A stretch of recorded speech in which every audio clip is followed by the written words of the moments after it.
لقد صدق الله رسوله الرؤيا بالحق لتدخلن المسجد الحرام إن شاء الله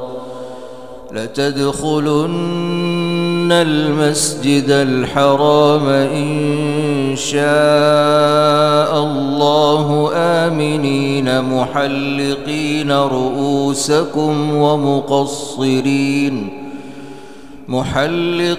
رؤوسكم ومقصرين لا تخافون فعلم ما لم تعلموا فجعل من دون ذلك فتحا قريبا هو الذي أرسل رسوله بالهدى ودين الحق ليظهره على الدين كله وكفى بالله شهيدا محمد رسول الله والذين معه أشداء على الكفار رحماء بينهم تراهم ركعا سجدا يبتغون فضلا من الله ورضوانا سيماهم في وجوههم من أثر السجود ذلك مثلهم في التوراة ومثلهم في الإنجيل كزرع أخرج شطأه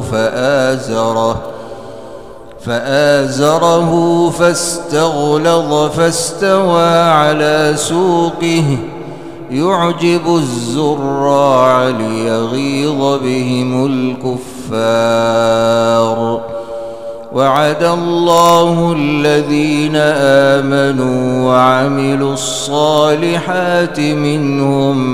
مغفرة وأجرا عظيما يا أيها الذين آمنوا لا تقدموا بين يدي الله ورسوله واتقوا الله إن الله سميع عليم يا أيها الذين آمنوا لا ترفعوا أصواتكم فوق صوت النبي ولا تجهروا له بالقول كجهر بعضكم لبعض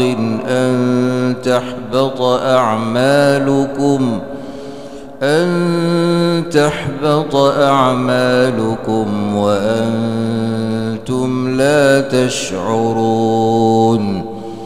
إن الذين يغضون أصواتهم عند رسول الله أولئك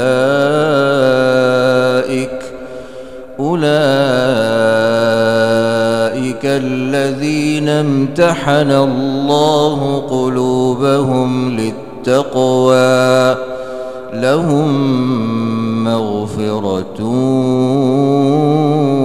وأجر عظيم